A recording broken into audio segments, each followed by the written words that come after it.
What is going on, everybody? What's up? This is Rover Sports, and I am with Jetscentral. It's funny that JC, I actually gave the Jetscentral intro. Man, you're like funneling into my life a little bit. You know? Yeah, I heard that. How you doing, What Spence? is going on, everybody? Oh gosh, man, because that's you. I should have said welcome in to Rover Sports. I know the classic Rover intro. You know what I mean? Welcome in. Yeah, I guess the classic is welcome in, but what is going on is you. Yeah, if you want to say it, be my guest. Yeah, I appreciate that. So we have Jetscentral on, and thank you again for being on, JC. It's always great to talk to you. And this video is specifically about a topic that we both enjoy, and that is quarterback play, and that is college football. And JC, when I look at college football, my favorite position to follow is the quarterbacks. How about you? What do you like about college football? Because I just love watching quarterback play at these schools. Right. Yeah. I mean, I love all football, arena football, CFL, college football, all of it. But college football is just like, I love the structure of it. I love the quarterbacks. I love how there are so many teams.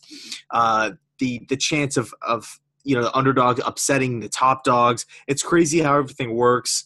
I just really like it. The conference play, the conference setups, and it's just awesome. Yeah, I like the rivalries, all of the banter, the bragging rights. It all comes down to 3 hours, with Tennessee, Florida. I think the rivalries in college football in some parts are even a lot better than some of the NFL rivalries, for some parts of the country. Yeah, I think you're spot on. When you start looking at college football. But here we have Jetscentral, and you released earlier your top 5 quarterbacks. But don't worry, everybody. I want you guys to stay tuned right here, because if you haven't seen the video, you are totally fine. Jetscentral and I are going to debate who are the top 5 quarterbacks of this class. And I guess it's easier, JC, if we go from number 1 to number 5 with our list. Okay. Now, let me ask you a question real quick. Did you want to put together a combined list? So we're going to settle on the top 5? You mean like a consensus? A consensus. But does it have to be in the order? Just a suggestion. We could do whatever. We could try that, or a draft, but I think we should do our list, and then we'll talk. I'm going to talk about each pick, though, that you make. Sounds good. Okay, so we'll start with number 1. Yeah, I'll let you go first with number 1. Yeah, so the number 1 quarterback I had was Clayton Thorson from Northwestern. Big kid, 6'4", 220, 225-ish. With the night, he has a high tight release or high tight mechanics. His lower body is good. I like how he plays in a kind of a multiple offense, spread and a pro style. Big arm, can make all the throws. He definitely commands that Northwestern offense under Pat Fitzgerald. I love Thorson as my number 1. Who do you have as your number 1 guy? Yeah, I have Drew Lock, as you said. You said I was a big Drew Lock guy, and the reason I have Lock is because Drew is a guy that he makes throws that I've really never seen before. I mean, he can uncork it like 70 yards, and the way even that Josh Allen or other guys will throw it is their releases are longer. It sometimes takes a long time for the ball to get there, but he could throw it high. He has touch on his throws, which I really like. And just from a pure throwing perspective, the guy's very athletic. He's 6'4". He can certainly move. And his release is lightning quick, and he can throw back shoulder footballs, 20 yards out, and kind of like Aaron Rodgers, like extreme talented throws. And he's done that now, like at a consistent basis. So I like Drew as my number 1 guy. And the thing about Drew is that he has been inconsistent in SEC play, and he pretty much operated in the same offense. The UCF coaches, do you know the guy who was who's the coordinator at Missouri? The name's escaping me right now. Yeah, me too. The UCF, Josh Heupel. Okay? Heupel. Yeah, Joshua Heupel. And so he's like, throwing a lot of screens, and basically the SEC was down, so so he took advantage of that. And earlier this year, I mean, Purdue, South Carolina pummeled Drew Lock. I mean, I listed some of my concerns that he's just a one read and go guy. But in terms of the talent, I think he can be molded into something so special. You can't like his talent. I think is the most talent that I've almost ever seen coming out of a prospect in terms of arm strength and how he can, and his mechanics and everything. I think he's a really good thrower of the ball. Yeah, I agree. He's actually the second guy on my list. So it's funny you bring him up, but overall, Drew Lock, he reminds me a lot of Patrick Mahomes. But I can see what you're saying with like comparisons to Aaron Rodgers. Not like he's going to come in and be a top 3 guy, but just he does have the ability to put the ball wherever he wants on the field, strong enough arm, those back shoulder throws like Aaron makes all the time and, up in Lambeau Field. So Drew Lock I like a lot, and he's actually my number 2 guy. So you already kind of talked about his strengths. Who's your second guy? I mean, I wanted to talk about Clayton Thorson. He's not my number 2 guy, but I mean, Clayton, I think he's a smart kid. He does play in a pro style. He does throw with touch. He's a big kid. Can he take over ball games, though? I mean, I think it's a guy that's going to start in the NFL. I think he's going to be a solid player. But is he going to be the elite of the elite, like a Drew Brees type of guy, What are your worries with Clayton? Because maybe, I know that they have this running back, Jackson, that's a very good player too in that offense. But sometimes are you worried about his production or with Clayton Thorson, like you highlighted his strengths, but what would you like to see him do better? I think, number one, injury. He's coming off the ACL injury.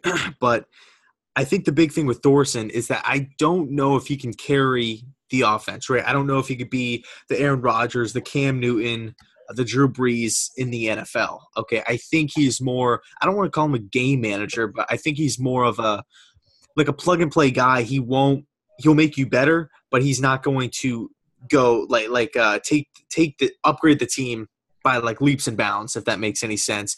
So I view him not like comparing his skill set, but I view him as like a guy like Kirk Cousins, like somebody that comes in, can, spray the ball around the field, make throws, tight window throws. He has the size. He could go through reads effectively.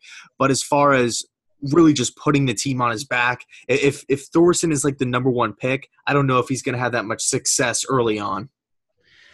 I agree, but I look at Clayton and he's a solid guy. He is on my list. I mean, so we talked about Drew Lock a little bit, and I guess we need to see more from this kid, but he's just an exciting prospect. And this, sometimes when you're doing this process, JC, you want to have a unique quarterback that you find before other people find. Like with Jarrett Stidham, I watched him at Stevensville High School, so you have a connection with Jarrett, when he's going to Baylor and everything.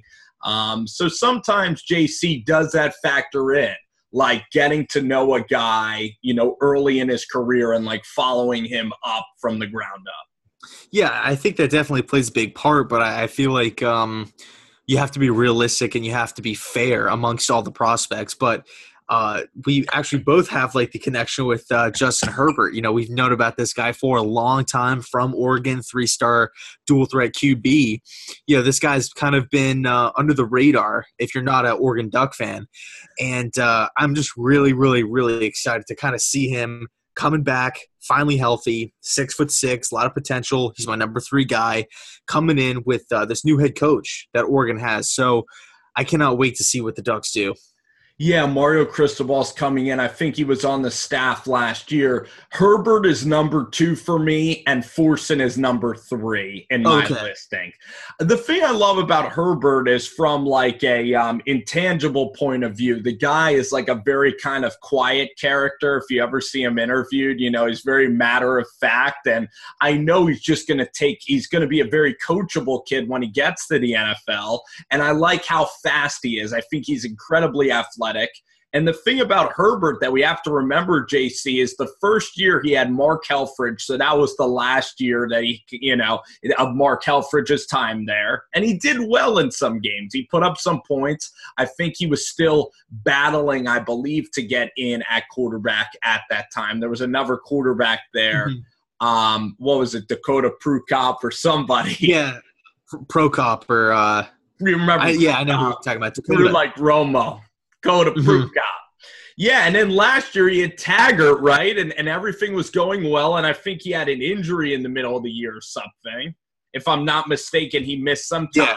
He played great against Nebraska in that 4 o'clock game. So the guy, yeah, and he's fast too, he's fast too, JC. And, could he make like incredibly deep level throws? His mechanics, he throws it a little bit from the side, but he's tall enough. He's an exciting prospect. He does remind me a little bit of Trubisky in that he's kind of athletic. He thrives in the mid-range game. I mean, so what do you think about Justin? That Spence, that's actually a great pro comparison in Mitch Trubisky, because Trubisky, he's on the bigger side. He's athletic. He can make plays on his feet. He tends to thrive in the middle of the field, like you said, and in the intermediate parts of the passing game. But I would say, from my takeaways watching him, was Andy Dalton. Andy Dalton's like an underrated athlete who tends to put the ball where it needs to be down the field, not necessarily in the vertical passing game, but in the post routes, in the inside crosses, 20 yards in. So I like Justin Herbert. I really do. He's athletic. He could escape the pocket and whatnot, but he's coming off that injury. Oh, and real quick, I want to throw this in there as well, is that Herbert can take care of the football. I think he threw 3 picks last season. Now, you touched on it before he got hurt, but before he got hurt, he was playing tremendous ball. Yeah, I just want to see a full season from him. And then at Oregon, like we talked about the head coaches and just like how hard it is to get people up to Eugene like that, to get like these recruits in. And now they had to hire Cristobal, who was at Alabama. And it's a tough situation. In the Pac-12, I mean, the conference is pretty open. I don't know how the guy's going to do. Maybe 8 wins, 9 wins, a bowl game. I mean, I think he'll be decent, and this will probably be his last year just because it's just so much turnover every single year. Yeah, kind of similar to Rosen as far as like a coaching staff. Like Rosen dealt with 3 offensive coordinators in 3 seasons with the Bruins, kind of a same sort of debacle with Oregon. Yeah, so I think like the top 3 is pretty solid. All good kids. I think it's going to be a quieter kind of draft season. I think the most polarizing prospect is going to probably be Drew Lock out of everybody we talked about so far. Polarizing, yeah, I agree. I think Herbert and Thorson are more on the safer side, and then Lock is kind of – he's like the Josh Allen of this group. He could be amazing or he can not translate, so – but exactly. Yeah, I think those 3 are pretty much solidified as of right now as the top 3 guys.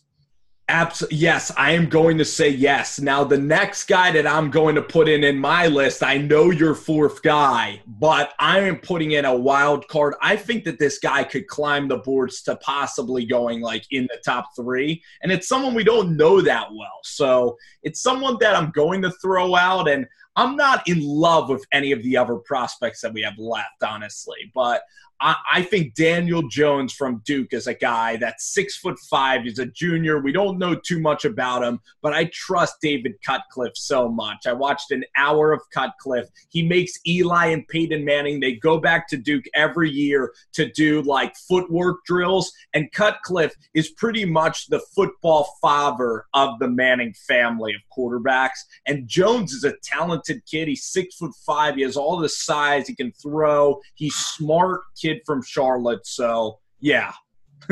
Yeah, no, I think that's it's an interesting take. I haven't really much, to be honest with you, I haven't watched any film of him, but I do like the way or the direction that the Duke football program is heading. I love Cutcliffe. I think he's a fantastic head coach. I would love to play for him or even like work alongside him. But they do. If I believe. The Blue Devils have a pretty tough schedule this season, playing in the SEC, Virginia Tech and Miami, Florida State, Louisville, Clemson. So he has his work cut out for him, but I'm going to be interesting to see or to watch some of his tape. Yeah, I'm excited to see Daniel Jones, but I want you to say who your fourth guy was in your Yeah, list. my fourth guy was Shea Patterson from Michigan, former number one quarterback in high school, committed to Ole Miss, and got some playing time there and did some pretty good things. But overall, everyone knows kind of the situation that happened down in Oxford, and he ended up transferring schools to Michigan, and he's now teaming up with Harbaugh, a traditional pro style guy. And when you watch Patterson, he reminds you a lot of like a little brother of Johnny Manziel.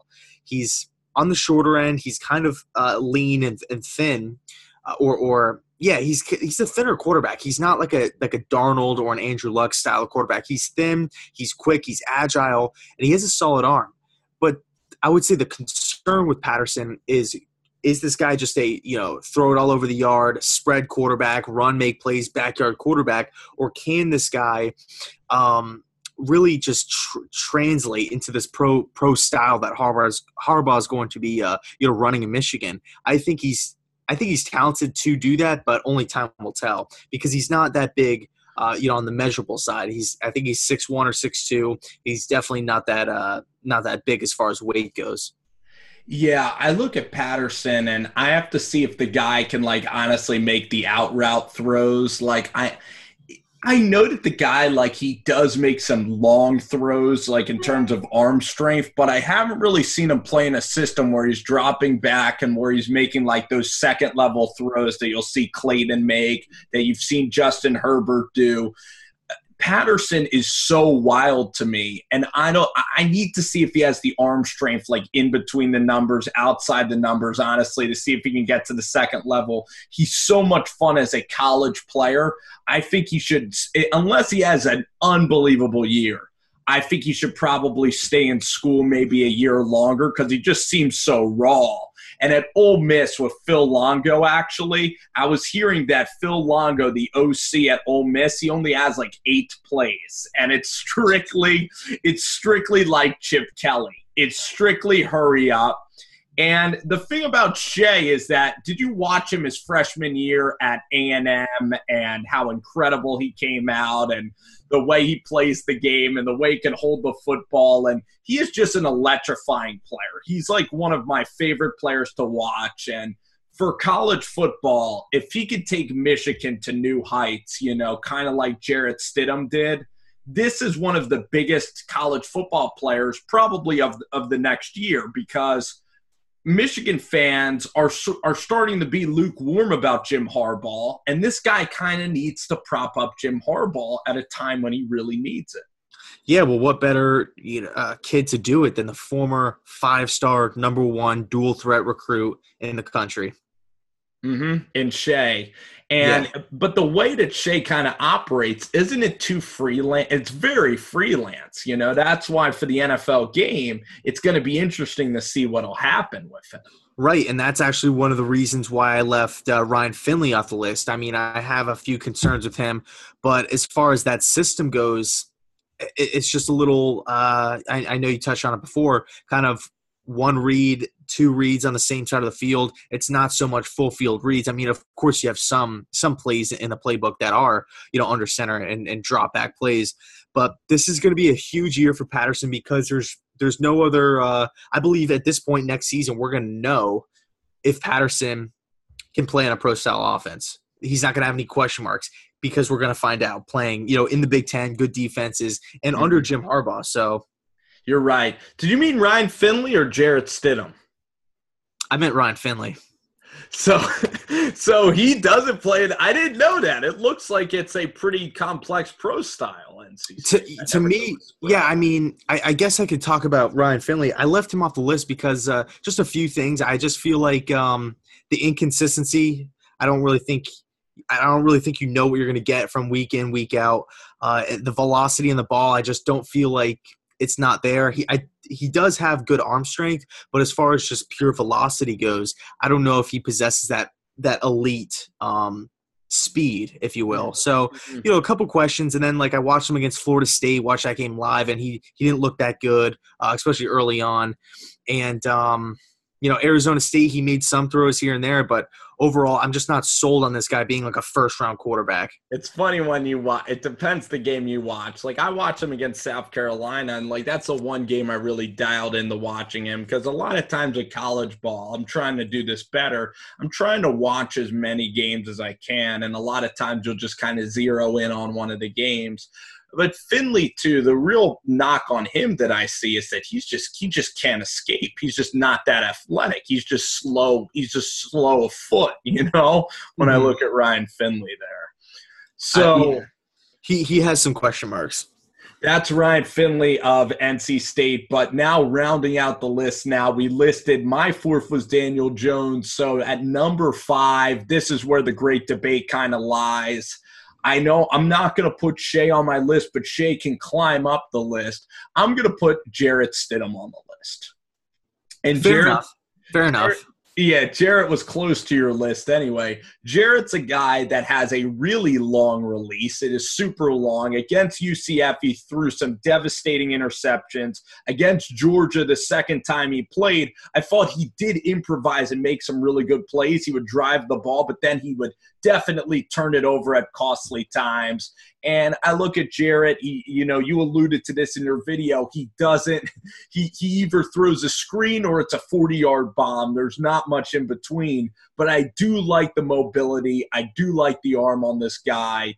And a good leader, went in there and killed it, really his year at Auburn. I think he even exceeded expectations. So I'll put Stidham on my list here.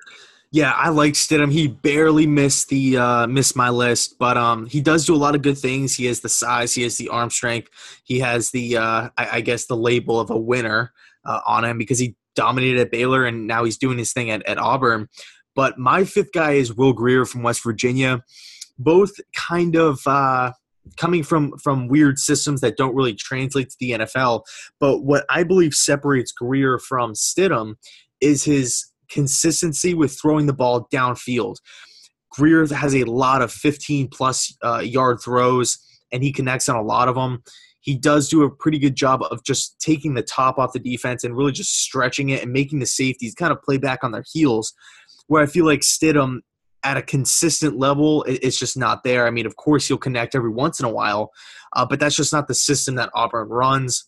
Auburn, there's a lot of screens, a lot of bubble screens, a lot of slants, and just I feel like Auburn is built around the running game and the offensive line, where I feel like West Virginia, the quarterback kind of has to be the motor and is really putting the ball in play short, middle, and long. And the more you think about Stidham, under pressure, he was awful. I mean, the Clemson game, he got nothing going. The second half against LSU when they were losing those games. And then, the games he lost, he would make crucial turnovers. He did play very well against the Mississippi schools, against Mississippi State, Mississippi, Alabama, in the Iron Bowl. Like, Stidham really contended well, made some really talented throws, played in a big environment. I think Stidham will be fine at the NFL level. I think he is a capable starter.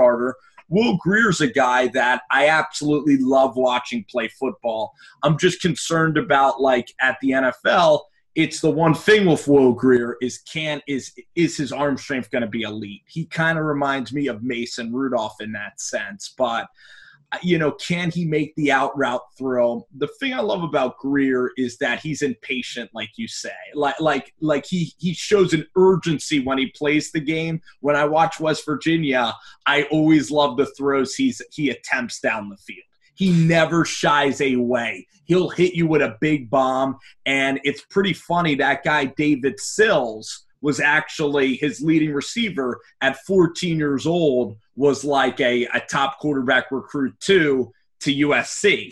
And he's made David Sills into a really talented player. He does throw good touch, but the thing is, will he have the arm strength, though? Is he going to be a Luke Falk or Mason Rudolph, or can this guy play for a long, long time like a Phillip Rivers? Yeah, the one thing I just want to add in with Will Grier is that he spent some time with the Florida Gators, and obviously he got suspended and that whole thing, and he ended up transferring to West Virginia. But there was a little stretch there, being from Florida, where he was just the talk of the state. He was dominating the SEC. It was for only a couple games, so I'm not saying he was the best quarterback in college football, but what I am saying was he took the state by storm. Everybody was saying, Florida has their quarterback. They finally have a quarterback. This guy is going to be a beast, and he was week in, week out proving it, against really good teams. So then he transfers to West Virginia, and the Mountaineers start having a lot of success as well, not just individual stats, but the Mountaineers are able to I think they're capable of winning 9 games this season. I'd like to try to see Holgerson and them win the Big 12. Would be so cool, to see it. Because Texas, I don't believe in their quarterback, even though, Tom Herman has good defense. But I totally remember Will Greer at Florida. Remember that Tennessee game when Tennessee hadn't beat Florida for a long time? Fourth down the Callaway. You remember that? Yep. And then how about Chad Kelly? Ole Miss came in to Ben Hill Griffin. And Will Greer was exceptional against Ole Miss. I remember that game was over by halftime.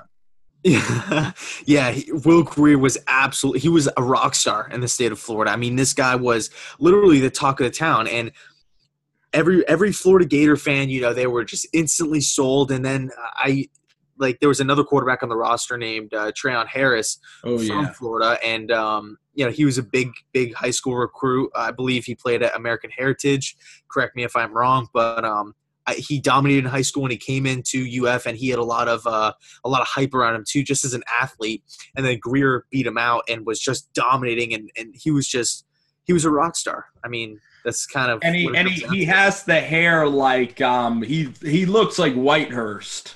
Yeah, he does. Charlie Whitehurst, and he's an interesting character, and him going up to, taking his lumps for sure, and the way he's landed after that adversity is impressive. In Florida, you mentioned it, Jeff Driscoll and Trayon Harris, oh boy, in those SEC championships, they were poor, and Austin Appleby, all those guys. They struggled in the quarterback position big time. Del Rio, but do you remember Appleby on the Elite 11? Do you remember that? No, I remember him at Purdue. With Trent Dilfer. Do you remember Appleby? No. How about I know he was there. I don't remember watching him, though.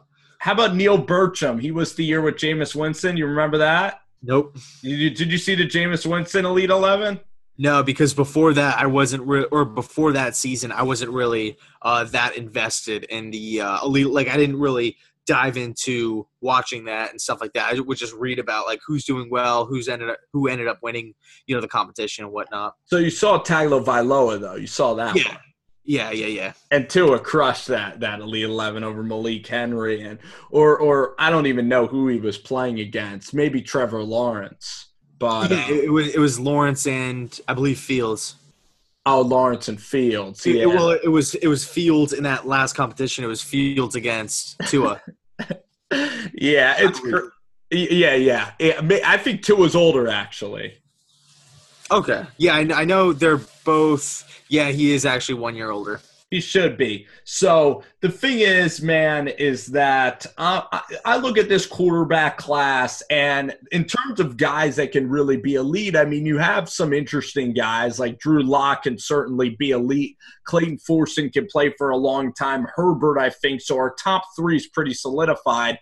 And then you kind of get into the Daniel Joneses, Will Greer, and these are more going to be wild card guys that I think we're going to have to kind of wait and see when they get to the NFL. Yeah, and we have a lot of time. We have the pro days, we have the combine. Hell, we have a whole season, okay? So there's a lot of time for these guys to improve their stock and, see what they all, bring to the table. Where would Tua and Lawrence and Fields be on this list, though, if they were eligible? Like, where would you rank those kids? Lawrence would be 1. Lawrence is, I think, number 1, hands down. Tua, I don't know yet because I only watched 1 or 2 games of him, and he was always coming in mop up duty. But if you want to take all of college football, I think I would go Trevor Lawrence 1, Jacob Eason 2, Clayton Thorson 3, Justin Fields 4, and then Drew Lock 5. No. And no, I would switch Drew Lock and Justin Fields. and no Tua. No Tua. I mean, I've only – I just – It's funny because you've never watched Lawrence either, man. I would take Fields over Lawrence. Like, I have to see more mentally from Trevor Lawrence. I have to see him win this job, and that's why it's going to be so exciting. But I put Tua so far ahead of just about anybody. I'm going Tua, Drew Lock, so I'm going Tua, Drew Lock, and then I'd have to see more from Fields. Trevor Lawrence would be my top 5. Jacob Eason, that's really an interesting one because he's going to have to wait a year now as Browning plays, and that's going to be fun because actually we both agree, I think, that Eason is a much better pro prospect than Jake Fromm, who was better at Georgia last year. Yeah, I mean, Jacob Eason, you look at him, and he will be one of my favorite quarterbacks in college football. I think I cannot wait for him to rock the Husky purple and gold. I think he's going to do his thing. The bounce back year. Oh, I forgot a guy, Hunter Johnson. Yeah, has he announced where he's transferring yet? I'm not sure, but I cannot wait to see where he ends up. I think the rumor right now is Purdue with Brom or Indiana. Or no, how about Northwestern? Oh, that's another good one. Yeah, it's another good one. Okay, I hope so, because then he can go with Clayton. So we'll see what happens there with Hunter Johnson. But JC, man, thanks so much for coming on the channel, man. Thanks for coming on Rover Sports, recognizing us. And, hey, man, I really appreciate everything that you're doing. You got tons of Jets content out there. And thanks for stopping by, man. It's always great. Yeah, thanks so much, man. I really appreciate, coming on your channel and stuff like that. So thanks so much. No doubt.